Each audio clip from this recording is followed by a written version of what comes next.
much for joining us. I love a packed crowd. My name's Anna Palmer. I'm the CEO and one of the founders of Punchbowl News.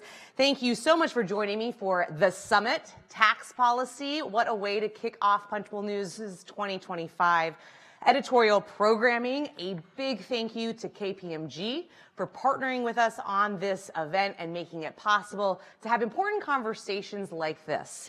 This morning, I'm going to be joined on stage by Laura Weiss, one of our tax reporters, who's going to help me interview Representative Kevin Hern, the Republican from Oklahoma, who is also a key member of the powerful Ways and Means Committee. We are going to be talking news of the day, a lot, unpacking the latest on tax reform, as well as what the House Republican strategy is, how that might differ from the Senate strategy. We'll see what he has to say on that, what could be on the chopping block, and much more.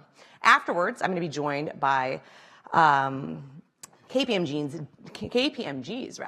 Daniel Rolfes, partner in charge of Washington National Tax at KPMG, for a fireside chat. And after that, Laura is going to come back on stage for a panel conversation on the child tax credit. As always, you can find Punchbowl News on all social media platforms at Punchbowl News. We encourage you to share this conversation. And with that, we're going to get started. I'm going to welcome Laura and Representative Hern to the stage. Thank you.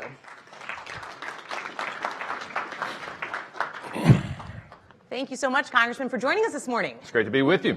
All right, so there is a lot to unpack. Usually we start with news of the day that aren't necessarily about the topic, but we're going to go all in on taxes and tax reform today. First question for you on this: one bill or two?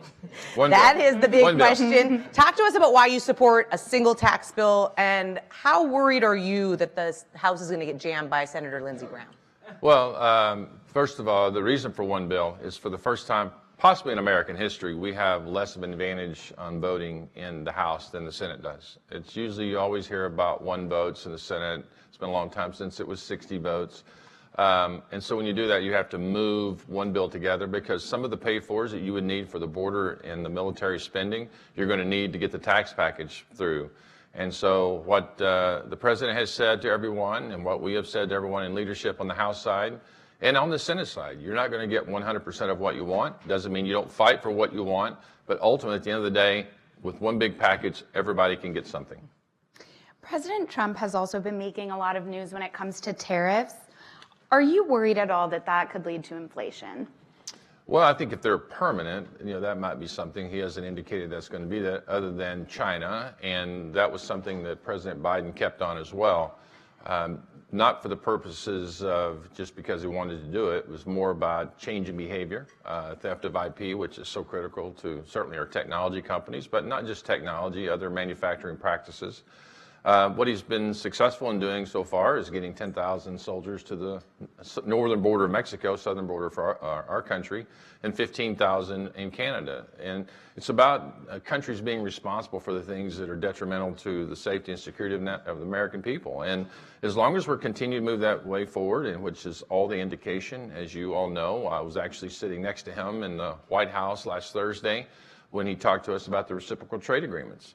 My guess is our tariff agreement. My guess is that the large majority of Americans, if not all, have no idea what tariffs other countries put on our products that are imported into their countries. This is going to highlight that. It's going to bring that to bear, and we'll see what the results are. Is there a timeline on that, on tariffs? Like, if it were to kind of continue 6 months, 9 months, is there anything where you say, hey, this could actually be pretty inflationary and that could be a problem? Yeah, I think we need to ask the taxing authorities in other countries how quickly they're willing to change their behaviors. I think the president has always said he wants free trade, but he also wants to be fair. And fair is that we can't have a disproportionate, an unequal tariff arrangement. And so we'll see where that goes. That will be dependent upon the reactions from other countries. All right, last question here, and then we're going to talk reconciliation. There's been a lot of optimistic projections from Speaker Mike Johnson. If you listen to the Daily Punch, our podcast every morning, you know that Jake Sherman and I have been skeptical about this early spring timeline. 2017, the Trump tax cuts didn't get passed until December. Do you think there's the timeline slipping a little bit? What is your kind of optimistic projection of where you think this could get done? The Speaker has a very difficult job, as I alluded to a minute ago, much different than even in 2017 when you can lose 20-plus votes in the Republican Party. If you think about it, in 2017, I wasn't here, but I watched it from, like everybody else did in America, from a non-legislative role, as a person in business for 40 years, and you're waiting with bated breath to see what's going to happen. But if you think about it then, you had the people who were arguing against the tax policy. First of all, we thought this. That was a two-bill approach. Shows you how scary that can be. And we remember the infamous thumbs down on the Obamacare repeal. And a lot of energy and time was wasted on that to get a no vote. And so by the time you picked up the tax bill and ran with it, the resolution that we're seeing today was done in the middle of November, and the policy was actually passed in December. So you can move very quickly once you get the resolution language, because we're not just sitting around doing nothing on Ways and Means. We're actually been working on this for some year and a half now. But again, back on this, if you think about it today, what the issue is that you have in 2017, you had like an area in the middle where somebody could say, well, I didn't vote for it because it didn't cut enough. Or they never, as a Republican, said, I didn't want to have lower taxes. So they would go in this area, and names to be nameless, but they go there. Now it's an either or. You either want to raise taxes or you don't. And as a Republican, it's hard to get your mind around it, because you have this sort of yin and yang. I want to cut as much spending as possible, and I don't want to increase taxes, but I don't get that choice. I can't have two different votes. And here's the thing.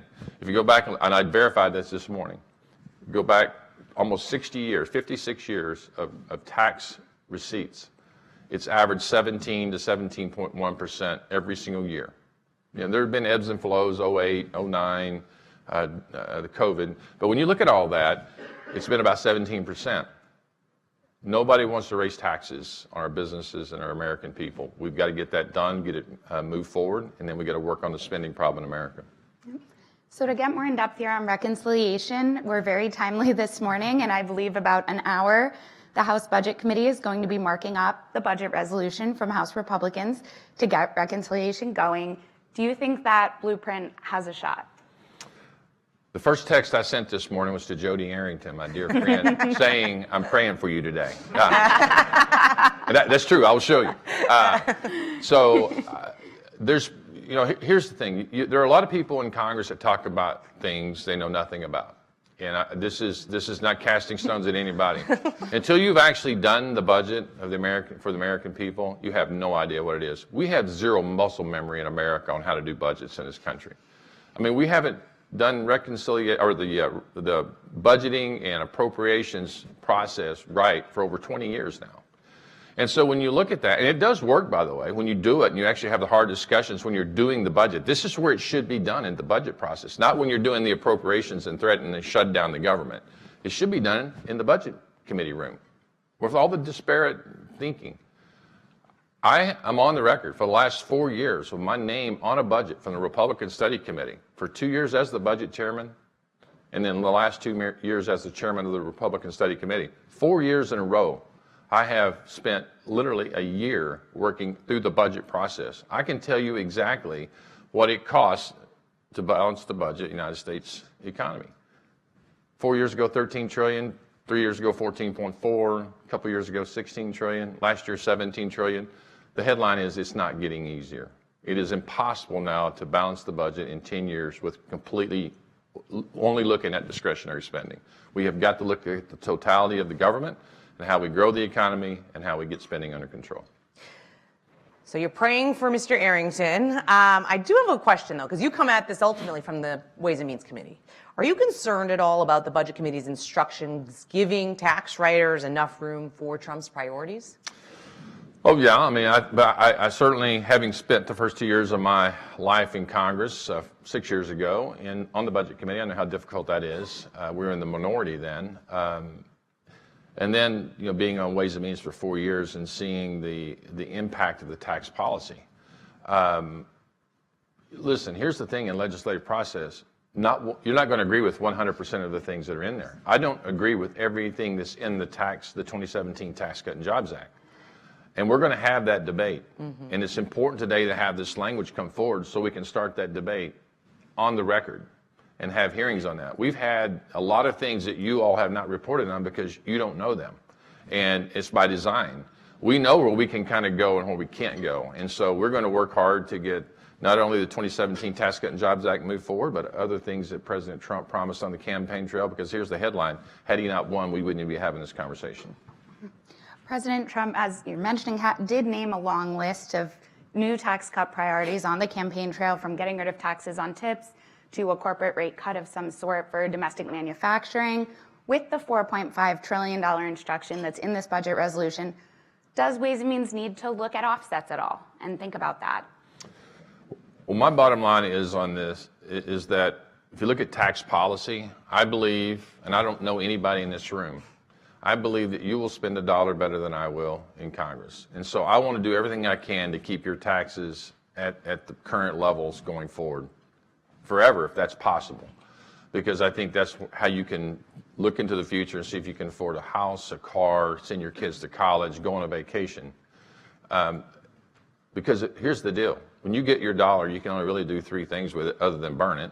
You either save it, spend it, or invest it. And all three of those, you're going to do a better job than the federal government. We have got to get out of this notion that the federal government is the smartest entity in America, and make sure that we leave it there. Then we can focus all of our attention on how do we curtail spending. If you look at the growth of revenues in this country, it's roughly 2.5% to 3% over many decades. But you look at the growth of spending, it's 3 times that or 2 times that at any given year. You can't keep doing that. Nobody can run a business that way. We can't run a country this way. Our bond markets are screaming at us right now. We have to start showing that we can be fiscally responsible with your money, because we have no money.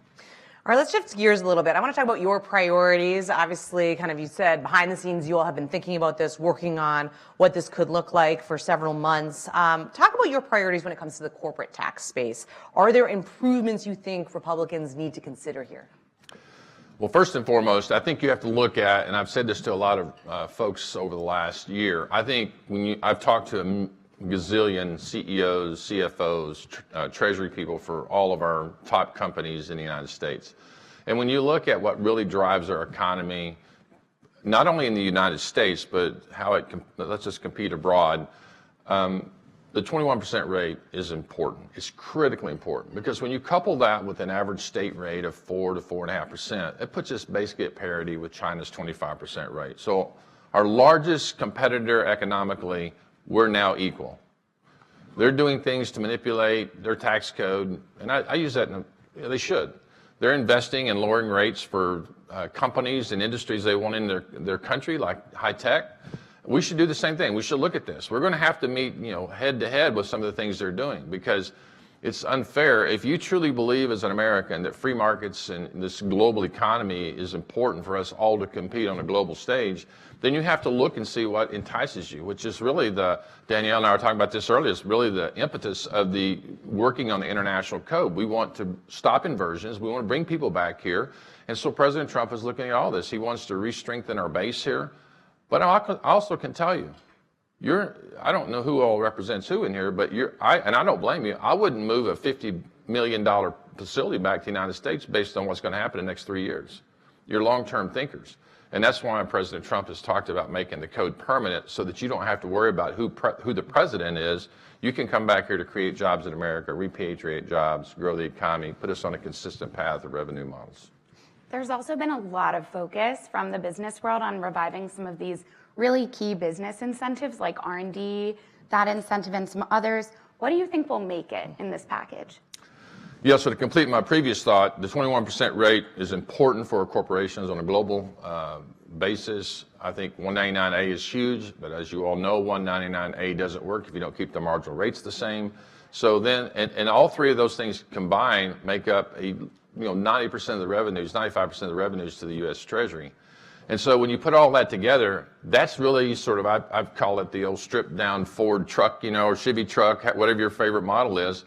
Now you got to ask yourself, that's what drives the economy. That's the constant in the economy. So now you got to ask yourself, for those that are lobbying for different, base broadeners or whatever, what do you add on to that makes the economy go faster? R&D is huge on the global stage. Immediate expensing is huge, because it really incumbent upon companies borrowing their own money, their own capital to get things moving, and they're doing that because they fear that it's going away.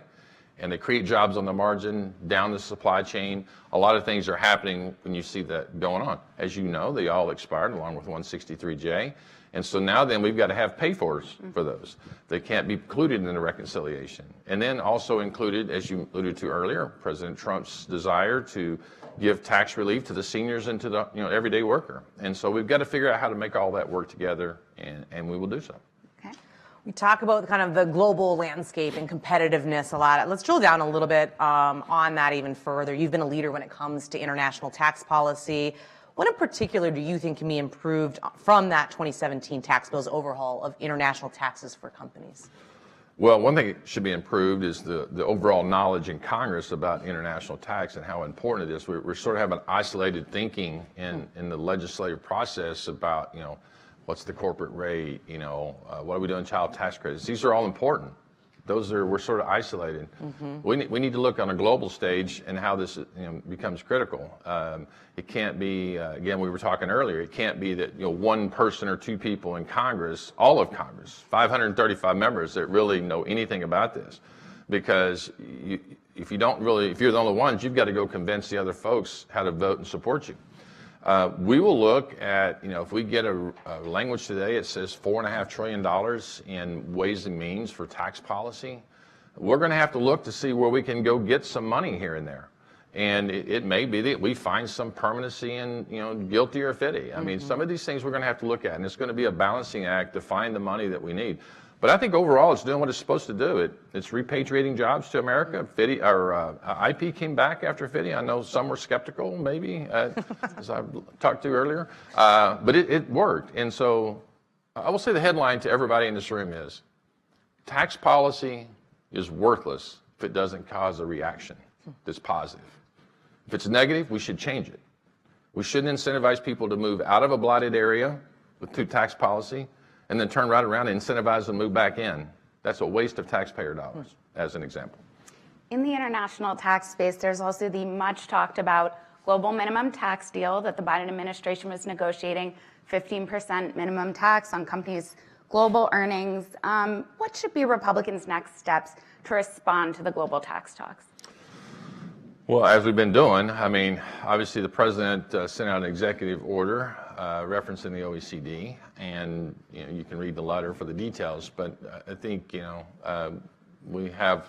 I'll just say it this way: we have one of our own that's the director of the OECD now, and she and I have had some conversation. First time I met her was in Paris at the OECD headquarters, and then again just last year here in Washington D.C. with a very private conversation that I won't share the details of, but I think we're in lockstep about what it is we need to have for America. And one of the things we will fight, I will fight certainly as long as I'm in Congress, is against giving up our tax sovereignty, our taxing rights to some other nation.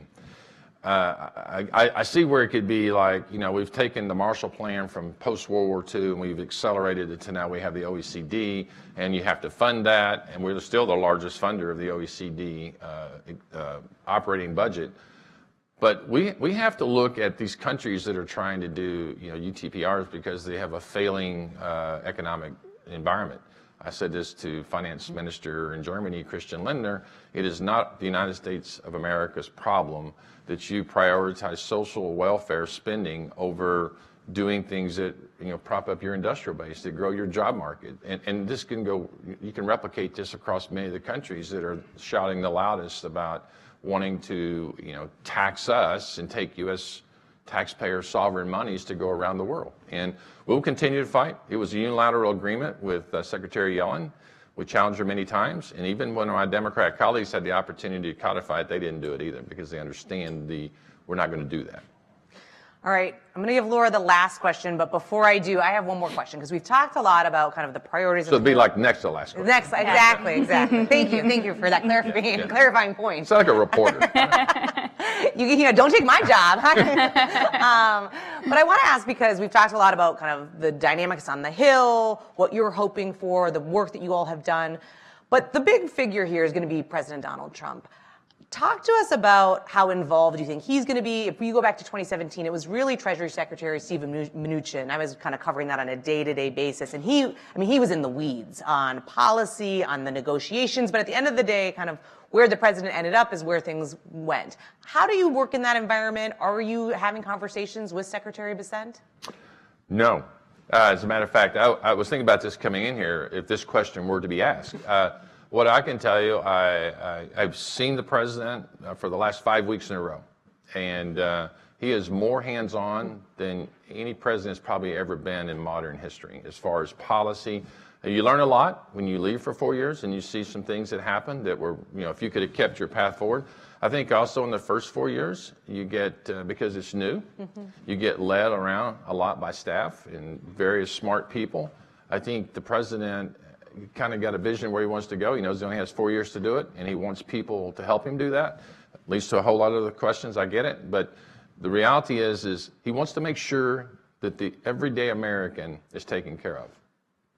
And that those who have wealth are not going to count on that forever. And I'm not saying he's going to go create some wealth tax or whatever, but he's described that, when you look at the carried interest. He's not happy that he didn't fix that the first time around. Even though it's not a lot of money, it's the perception that you're getting something of an elite status that somebody else couldn't get. There are a lot of people in this room that it will impact. But he is looking out for the everyday worker. When he said he's not going to touch Social Security, he's not going to touch Medicare, he's not going to touch the benefits for Medicaid. He is serious about that. I can tell you with 100% certainty, just based on conversations in the last 5 days. And so he is very determined to leave this country, in his eyes, obviously Republicans' eyes, better than he found it. So for our now last question, things are moving ahead in the House right now and the Senate as well on reconciliation. But as you mentioned and we talked about earlier, the House has a very thin majority here. There's not a lot of bipartisan action happening on Capitol Hill at the moment, but if reconciliation stalls out, would you work with Democrats to pass something at the end of the year and address taxes? So I'm not going to address the hypothetical because I don't know what that is, right? It could be the demands in a bipartisan solution will be unbearable. And I'll give you an example. We took what should have been a very quick markup yesterday in Ways and Means and spent almost 5.5 hours because every time my Democrat colleagues, who I love and respect, got the microphone, they talked about how they didn't like that Elon Musk was going around finding all this wasteful spending. They qualified this, by the way, by saying, we care about the wasteful spending. And my argument in the brief comments that I made as I passed the baton off to my colleague from Pennsylvania was, I'm sure we all care about spending, but the video is not matching the audio. For decades, we've had wasteful spending. There's an old joke. Waste, fraud, and abuse must not exist because we never found it. Now we're finding it. Every American, regardless of party, should care about the waste, fraud, and abuse. The president found somebody that's undeterred to go find that. Are the tactics challenging? They're challenging for everybody. And I'm confident those in the press will continue to hold people accountable. The courts will hold people accountable. My Democrat colleagues will demonize the process. But the reality is, at the end of the day, that waste, fraud, and abuse has got to be rooted out because it's your money. It's your money. And we can't keep doing what we're doing, and we're not going to. And so in order to get a bipartisan approach, I think the first stipulation would be you have to stop all of that, and that is just a non-starter. Okay. I'm sorry for the long answer, but it is important to understand what we think would be the first qualifier to work together, and that's just not going to happen. Yeah. All right, we're going to leave it there. Representative Hern, unfortunately, we're out of time, but thank you so much for joining us this morning. We appreciate it. Great to be with you. Thank you. All right, Laura, you can head out. Thank you. All right. Now I'd like to welcome Danielle Rolfes, partner in charge of Washington National Tax and KPMG for a fireside chat. Danielle, thank you for joining me. I was like almost moonwalking there for a second. I called you Laura. Thank you, Anna. Oh, well, I'm happy to be here. Laura has a fun job these days covering all things for us that are happening on tax. And there's a lot happening in your world. It's a very exciting time to be a tax nerd. So you are in charge of Washington National Tax at KPMG. Set the stage for us. We just went through a whole slew from domestic to international to what the president wants to do. What are you seeing and hearing? Well, it's an incredibly difficult time to be a chief tax officer. They're facing into so much uncertainty. At KPMG, we've tried to help the chief tax officer speak to their board, speak to their CFO, by organizing that uncertainty along 3 dimensions. We call it the tax policy trifecta. That was before we had the Republican trifecta. They kind of stole our line. We were trifecta first. But those 3 dimensions are, first, obviously on the legislative front. It is really hard to plan for a large organization when you don't know what the tax laws are going to be in 2026. Now, I think there was some comfort taken for CTOs that when we had the Republican sweep, that it is most likely that the key policies in the TCJA will be extended. But for corporations, that's not the end of the conversation, because there are a lot of other policies on the table right now. We have other targeted individual new corporate tax cuts. And while the budget resolution that's being marked up today contemplates that perhaps extending the TCJA would be deficit financed, that's it. There's $4.5 trillion is only enough to extend current TCJA policy. And if they're going to enact these additional tax cuts, like tips, exemption for tips, they'll be looking for pay-fors. And those pay-fors tend to come from the corporate sector. Right. So our counsel to CTOs is that they need to, watch. This space is going to move very quickly.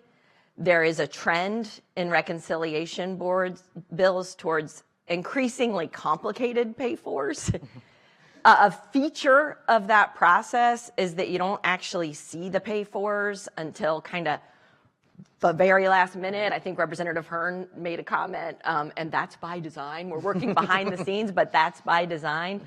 You'll hear it commonly said, a revenue raiser is like fish and house guests. It doesn't get better with time. So in TCJA, we saw, some of the most complicated and novel proposals only saw the light of the day for like 6 weeks before they were enacted. Right. And companies, when they were enacted, were caught a little flat-footed because they didn't fully understand how they applied. And there were some inadvertent, I hope, inadvertent applications that probably if companies had been following a little more closely, modeling real time, because they're not intuitive. I mean, Representative Hearn did a good job of talking about how complicated our tax code has gotten, especially in the international tax context. If you try to follow your intuition and you don't actually model it, you're going to be wrong. The question is materiality of how wrong. Right.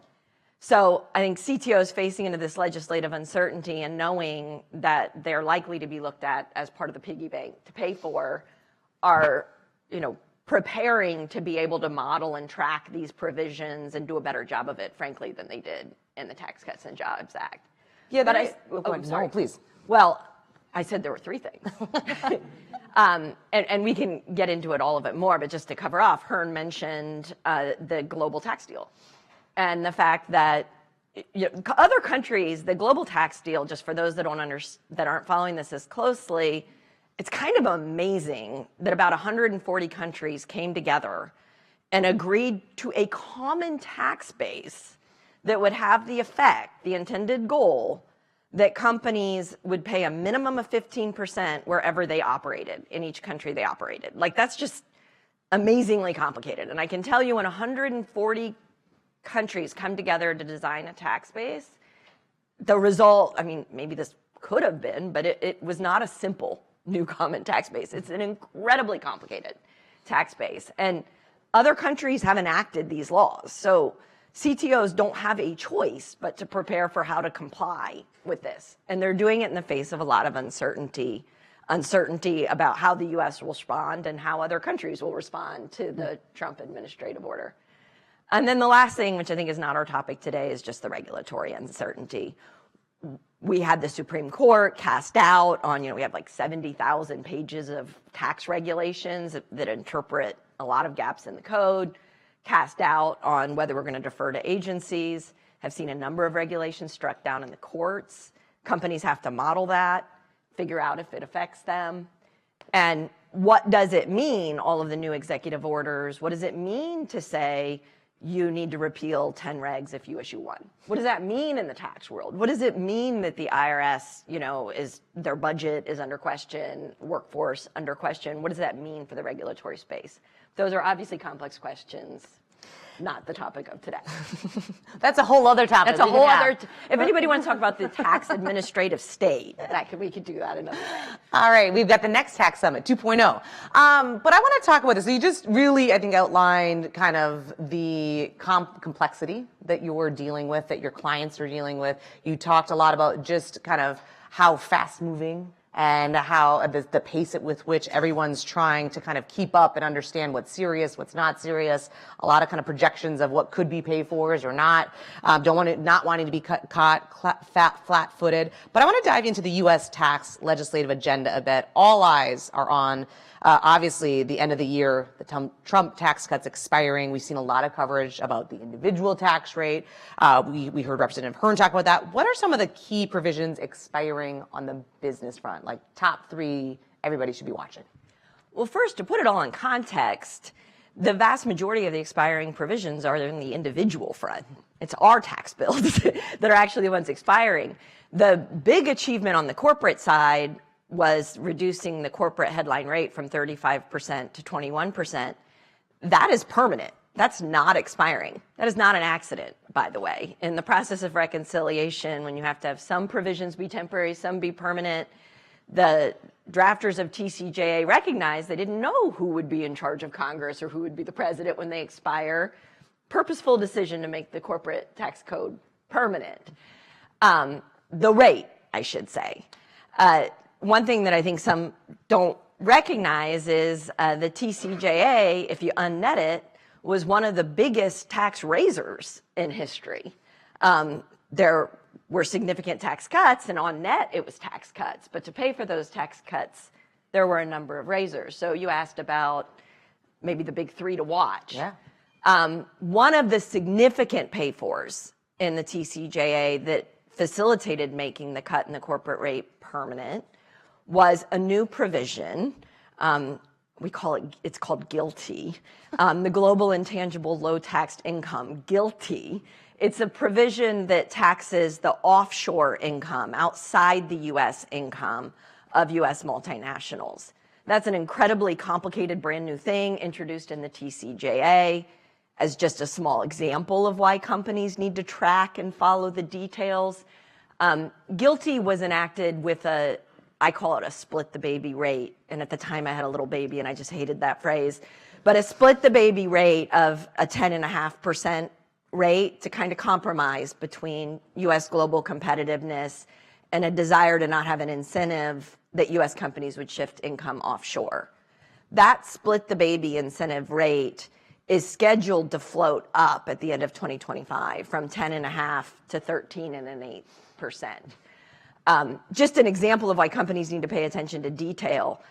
The part of the TCJA, the incentive rate isn't available to a company that's in an overall loss position. Why on earth would we think a company in an overall that's losing money in the U.S. because they're facing entrepreneurial risk in the U.S. should have to pay 21% instead of 10.5% offshore? It makes no sense to me. Those companies weren't paying close enough attention and they were caught flat-footed. That's why they need to pay attention. So that's scheduled to float up. A flip side of GILTI was an incentive rate. This was the carrot to the stick. It was an incentive rate to have companies keep their IP in the U.S. and not take advantage. All of a sudden, now we have this lower rate offshore. We want to create a hospitable environment in the U.S. for companies that had historically kept IP that relates to foreign sales. In many cases offshore, there was a tendency to shift that IP offshore. FDII, the Foreign Derived Intangible Income provision, offers an incentive rate to move IP from foreign sales into the U.S. That rate is scheduled to float up at the end of 2025. And I'll just observe, I appreciated Representative Hern talking about certainty in the tax code. That incentive rate, when it was enacted in 2017 for foreign IP in the US, it kind of hit a magic moment. Timing is everything, right? The rest of the world was incredibly hostile to US companies that had located IP outside of the US in low tax jurisdictions because of earlier chapter of OECD work. There was, sometimes companies had that income in stateless entities. That was getting shut down. There was an increasing focus that if you want to locate intangible income in a location, you need to have a whole bunch of people there. Wasn't the original plan. Companies responded to FDII. A number of companies I work closely with responded to FDII by moving that income back into the US. The companies that didn't do it because they didn't trust that it was a stable tax policy. They called it Hotel California. You bring it back in, you won't be able to get it back out. And as part of that, we've got FDII scheduled to go up. I think companies hope the commitment to extending the TCJA tax cuts means we'll maintain that policy. And I actually think we're in another kind of magic moment. We talk about the OECD creating kind of a new hostile environment for US companies operating outside of the US. So I think that's a significant, there are a lot of companies that actually did respond nonetheless, despite Hotel California fears, brought their IP back. And I'm hopeful that we'll see a permanent policy to tell them that they were right. And the companies that stayed on the fence because they didn't trust it, maybe they're now ready to make that move. The last big provision that corporations, I think, are watching, and this is not from TCJA, this is the proposal that Trump made on the campaign trail to introduce a new incentive rate for domestic manufacturing activity. 15% has been thrown out as the potential rate. Depending on how you craft this, it could be very expensive. Or if you're really insisted that it's all made in America, maybe it gets more affordable. But, you know, the flip side of that is, are they going to be looking for pay-fors to compensate? If you don't manufacture in the U.S., maybe you don't manufacture at all. I mean, let's face it, our service sector is the predominant sector in many ways in the U.S. Then you're more facing into the razors. But the one observation I would make about this is I've heard in policy conversation, and we need to get into the real meat of this debate, is does a domestic manufacturing incentive, is that overlapping with the incentive that was introduced in TCJA for bringing IP back into the US? And I just, if policymakers are listening, if Hearn is still dialed in somewhere, I just would implore them to understand that they're really about two different things. FDII's about mobile income and the fact that it tends to slide down towards the lower rate. A domestic manufacturing incentive is an incentive to bring activities, to bring, not about IP, mobile income, but it's an incentive to try to bring activities into the US. They're really two different policies that can coalesce, but they cost money. So at the end of the day, watch out for international as the good old piggy bank. That's a good headline right there.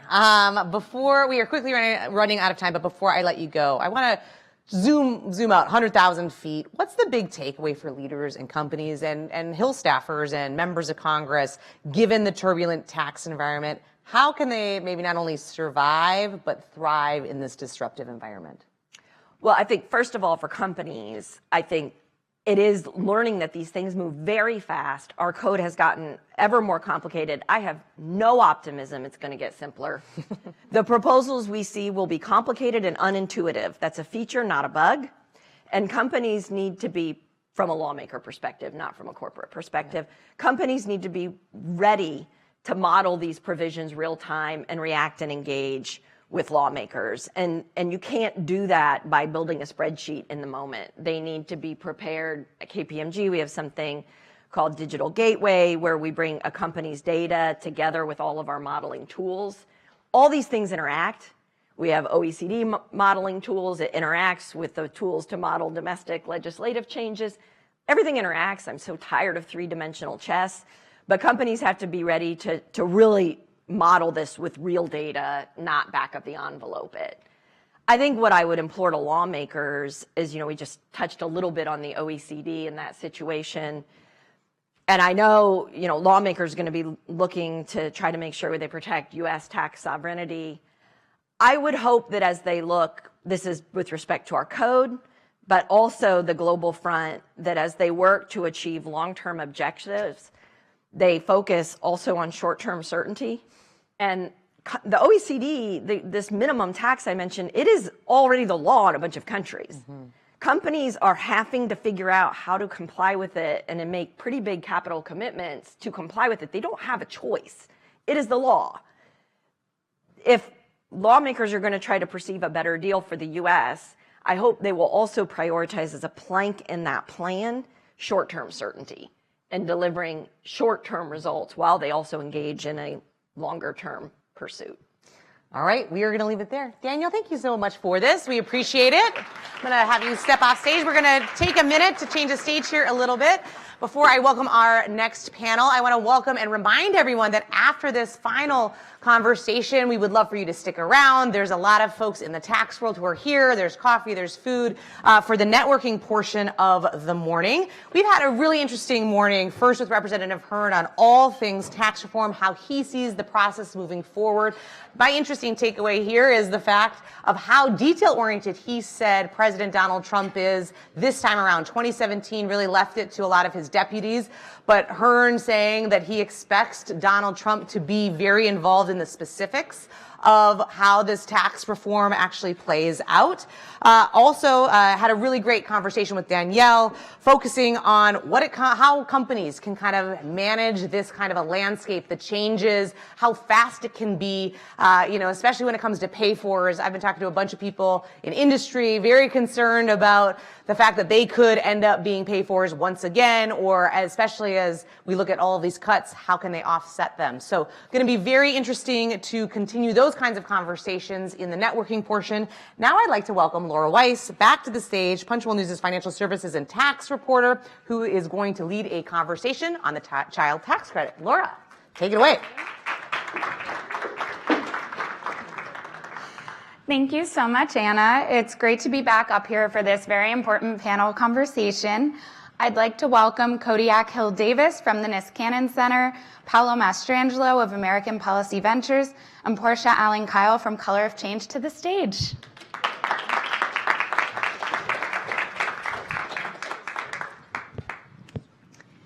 Thank you all so much for joining us. Let's get to it. I want to start by talking really big picture about the child tax credit.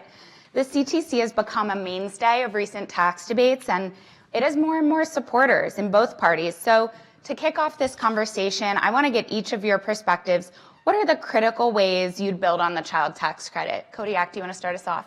Sure. Well, let me first start by saying that the CTC is essential support for working families. I think we can't overlook that. I think that updating it is critically important, and that just reflects the economic realities that we all face today. Inflation's done a number on all of us. And then finally, I think it's really important to consider the fact that CTC is historically conservative policy, and it needs to stay that way. Paolo? I'm going to have a non-answer in some ways, but I think the most important part from my perspective of how to build the CTC is to make it as durable as possible so that it can survive and outlive all these partisan swings that we have. Mm-hmm. Whatever the policy outcome is, we should have it be as durable as possible.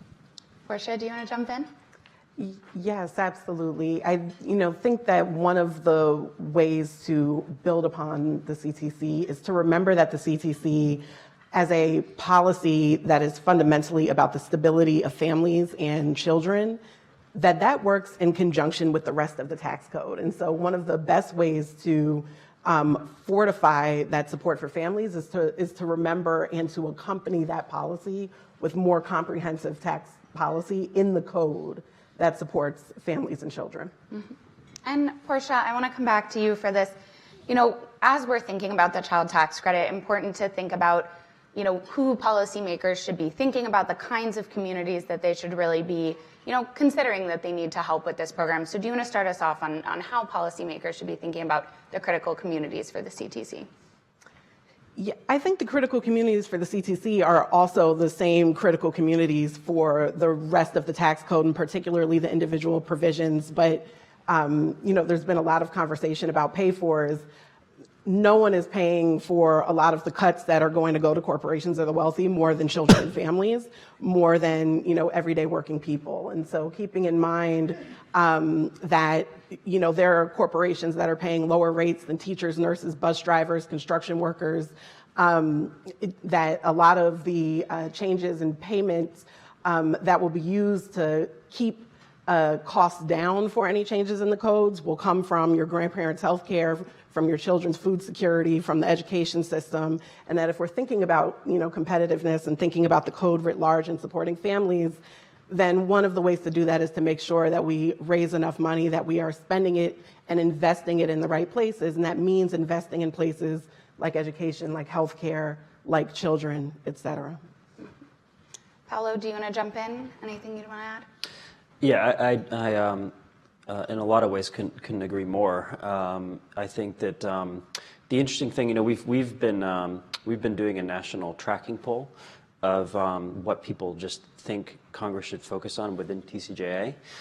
Just very top line taxes on the middle class, taxes on the wealthy, cuts for corporations, and then the CTC. And it's kind of, there's like two things that exist in the public's mind that I think are important for policymakers. One, the CTC is extremely popular in a bipartisan way, and people know about it, right? There's no uncertainty about what it is.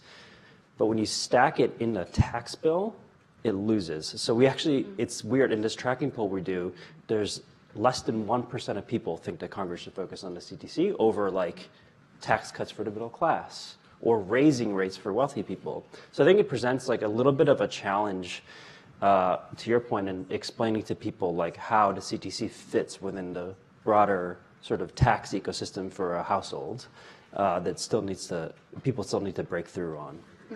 I think you're kind of getting into what I wanted to talk about next, which is the biggest obstacles here.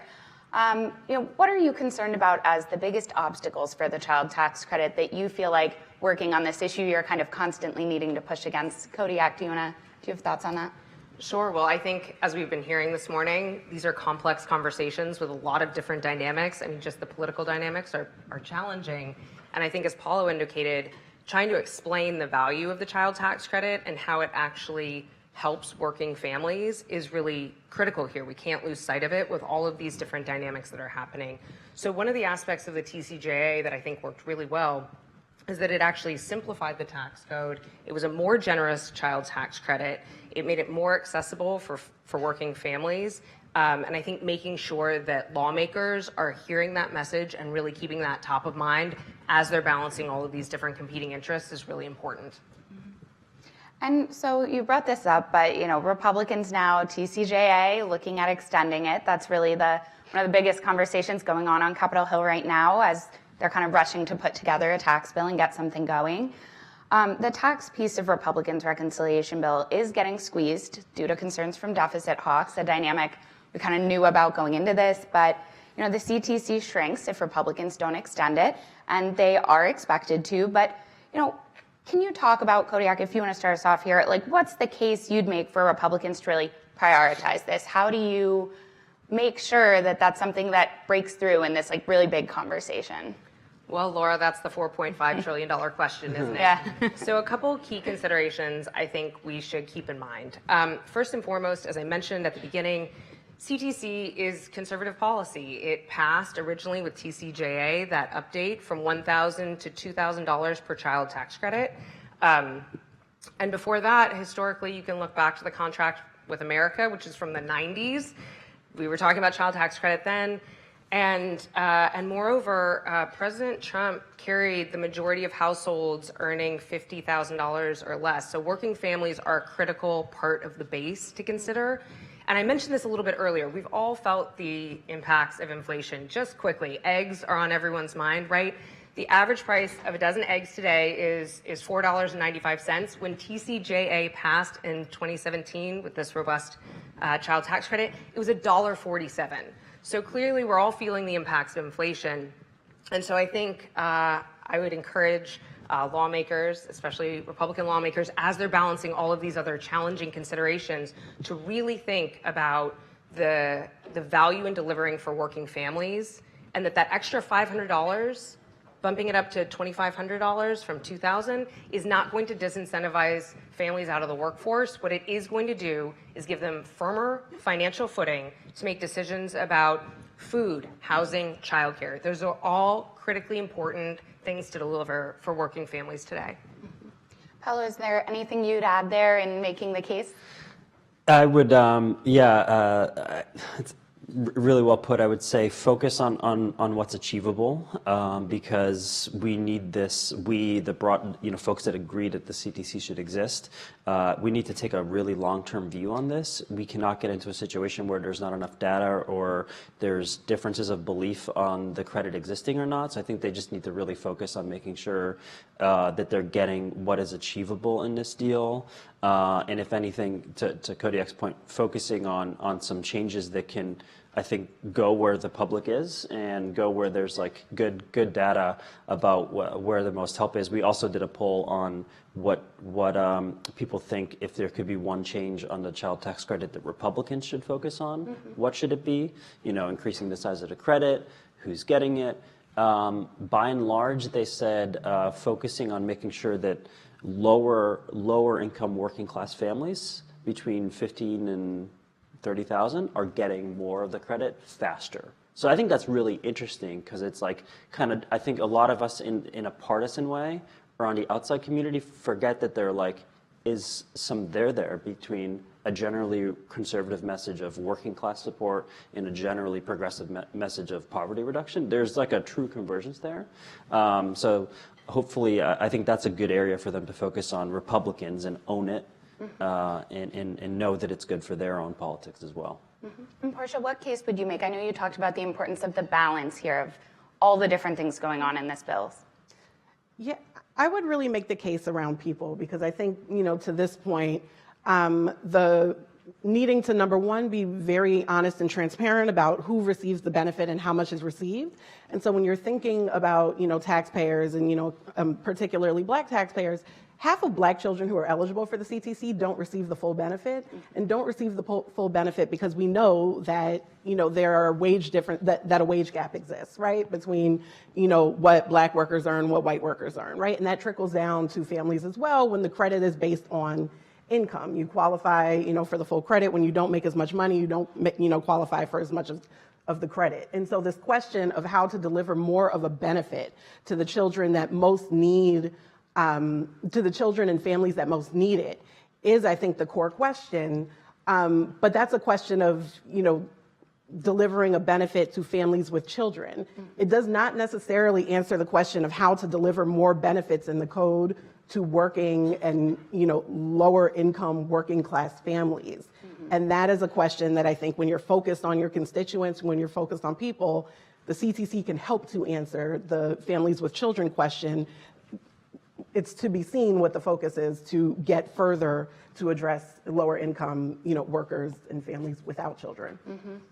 And so thinking about all of this, and the fact that this is probably going to be squeezed by deficit concerns, if you could tell policymakers, as Republicans especially are crafting this bill, here are one or two lower cost options that would actually make a big difference, that could get a lot of bang for the buck in terms of helping families. What would you tell them to do? Paolo, do you want to start us off on that? I don't. Yeah, go ahead. So I think if I could leave Republican lawmakers with one key idea today, it's that the TCJA CTC was very well designed, but it needs to be updated. We need to boost it to $2,500 per child. That's critically important. I'm still going to say I think this is going to be a math problem for the Republicans, and just put more money towards it, whatever it is. Okay. Where's that?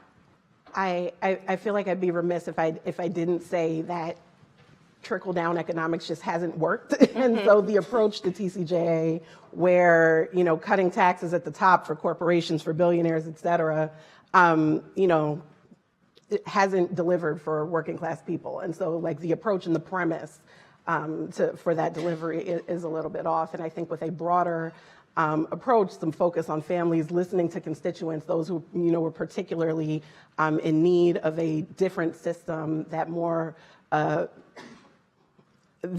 readily meets the needs from a tax perspective of families and individuals. that may be a better start. Okay. And so then even thinking beyond this bill, just generally, we've seen lawmakers really the interest grow in the child tax credit. You know, in terms of Republicans, you have Senator Hawley from Missouri and Congressman Blake Moore from Utah with new proposals recently. We've seen this become a huge priority in the Democratic Party. We've really seen it growing on both sides of the aisle. So, you know, what do you think that means, and what does that tell you about what might be possible down the line and some of the key policies that could break through given this rising support? Well, I think it's an acknowledgement that working families are the foundation of a strong pro-growth economy, and you can't overlook them. So I'm really excited to see this renewed attention and the focus on supporting working families. Couldn't agree more. I think the two truths are that people think this is important to people, and it's also becoming more partisan at the same time. So something has to break the cycle of this being a partisan issue. So right now we're in temporarily partisanship, the way it was in BBB. So my hope is we have some form of divided government or an opportunity to break the CTC off from discussions that are more partisan, to give it its own sort of like deliberative effort by legislators to make this more bipartisan. You know, I think an opportunity can exist where we're asking questions about what more is possible for a code that does better distribution of wealth on the front end, so that we're not so worried about how expenditures are happening to make sure that families are able to meet their needs on the back end. And so, you know, that long-term work of the system that we want to live in that better takes care of families and children, like, is the question, and that is, you know, not limited to the CTC. Something else could be possible. And I want to dig in more on the options of bipartisanship here and the idea, you know, that would be beyond obviously this current tax debate, but Paolo, I know you're getting at like a durable child tax credit, right? Paolo, like, what do you think needs to happen to really lock this in a bipartisan way? What kinds of things are you looking for on the Hill to really push that forward? Yeah, great question. You know, there has been some quiet debate among influential members of Congress of potentially pulling the CTC out of reconciliation in some form. There's been discussions about, you know, setting up a plan B if Republicans fail at a partisan effort, and plan B could be a handful of Democrats join in supporting a Republican bill and offer some real guidance on the CTC. I think those are not totally unrealistic. I put them at a 1 to 10% chance of occurring this Congress, which, you know, for a lobbyist, I think that could be pretty high. And I think even the going through the motions at a staff level, assuming that like the outside doesn't like destroy people for even having these conversations, I think that'll set us up for an interesting next Congress when, you know, I'll say it here, I think the House flips, so then we'll be in a divided government. Yeah, yeah. And so then, if we're in a situation like that, what do you view as like the clear areas of bipartisanship here policy-wise? We saw some of this with the Smith-Wyden tax deal last year. That was obviously sort of a smaller conversation, smaller bill, in part because of, again, deficit pressure in the House, recurring theme from Republicans. But what do you think are some of the top targets you would put forward if there is able to be a bipartisan conversation? Kodiak. Well, I think you'd have to be talking about cliffs and phase in and phase outs. I think that those are critically important. And as I mentioned, part of the beauty of the design of the TCJA, CTC was that it simplified it and made it more accessible to families. And so I think that those would be key considerations for any bipartisan conversation moving forward. I think those are really where things get a little sticky. Portia, what do you view as sort of the key targets that should be in the bipartisan conversation? I mean, I would somewhat have to agree. I think that, you know, when you parse through some of the conversation, there is probably more alignment on just the concept of opportunity and mobility than, you know, originally, than the impression may give, kind of based on the environment that we're living in. And in those spaces about how to create opportunity in the tax code, how to use the code to, you know, fuel mobility, to, you know, allow for families to grow, to be financially secure, you know, able to pursue the American dream, like, you know, everybody is hoping to, that there's, you know, really some opportunity for some potential for some bipartisan options there. And I wanted to ask as well, got into this a little bit with the idea of perhaps having a split Congress being a good venue for bipartisanship, but what do you view as just really the biggest opportunity and any opportunities that you see this year to sort of push the CTC forward as a bigger conversation? Kodiak, do you have thoughts Sure. there? Well, my team is here, so I hope I don't step in it. But I think a baby bonus would be really interesting. We've heard some talk about maybe a $2,000 credit for newborns. I think that could be a really interesting kind of add-on and supplement. Certainly not a replacement, but a supplement to some of these conversations that also supports working families. Portia, I'd love to get your thoughts on that as well. I think in this moment it is critical for us to make sure that we are paying attention to what the trade-offs are. And so more so than, what policies are potentially on the table, we know and, we've heard today that all of those will come with trade-offs and pay-fors and, who is on the chopping block then? Who is, whose pockets are we kind of taking things out of to make other things possible, that kind of keeps us in this everybody for themselves aspect is critical for us. And we think that the pathway, continuing to bring the voices and stories of families to lawmakers, to the Hill, to really share the impact not just of the policies that have happened, the past wins that have happened, and also what's at stake and what's on the table if we can't get to a better place. And Paolo, anything you want to add there on a baby bonus or any other things for this year? Yeah, I'm keeping my eye on members of Congress, particularly on the Republican side, that are just getting engaged on childcare and family policy, whether it's promoting ideas like a baby bonus or anything else, quite frankly. And I think the thing that I'm looking for is not if they are aligned on policy with where I am or where any other group is. It's, are they being admonished, or are they being hit for something that people don't view as perfect policy, or are they being supported? So that's the thing that I'm looking for. Somebody's promoting ideas in the childcare space. How are they being supported into just caring more about that, right? Because policymakers aren't going to get policy right all the time. It's going to take help. So that's the thing that I'm interested in. And I think to Kodiak's point, we're seeing a lot of Republicans dipping their toes. So can we push them in? That's what I'm looking for. So this is probably our last question here, but that brings me to that question of there is this bigger universe, right, of different options in the tax code to help families, and there is bipartisanship now on childcare tax credits, on some options for paid leave, doing more there. How should policymakers be thinking about this bigger universe of options and the child tax credit in that context? Kodiak, do you want to start off? Well, I think those are all really positive conversations, but I really want to emphasize that if we don't get an update for the child tax credit, all of those conversations are great, but they're not where we need to be right now. Anything you'd want to add, Portia?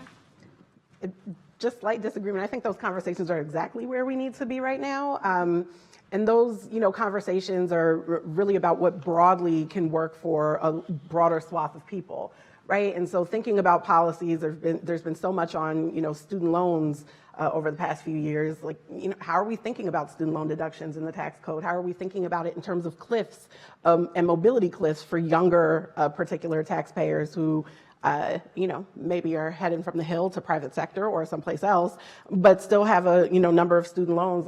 There's policy that can help ease the burden on younger Americans that could be helpful. How are we thinking about, the SALT tax and particularly differences in home ownership? How are we thinking about the mortgage interest deduction? How are we thinking about tax credits for small businesses, and particularly for solopreneurs or those with frankly side hustle LLCs that are just trying to supplement their regular income that isn't enough to make ends meet? And so all of those conversations about how we have a code that more effectively works for a broader swath of Americans, as opposed to those that who disproportionately have more wealth, who disproportionately have more income, who disproportionately fit a certain criteria that actually leaves a lot of other folks behind. And Paolo, any closing thoughts on that from you? No, all good. All right, I guess we've covered it. So unfortunately, we are all out of time. Kodiak, Paolo, Portia, thank you so much for joining us this morning for such an engaging conversation on the CTC. And a big thank you to KPMG for partnering with us to make this tax summit possible. We'd like to encourage you to stick around for the networking portion of the morning. And as always, you can follow Punchbowl News on all platforms at Punchbowl News. Have a great day and stay safe.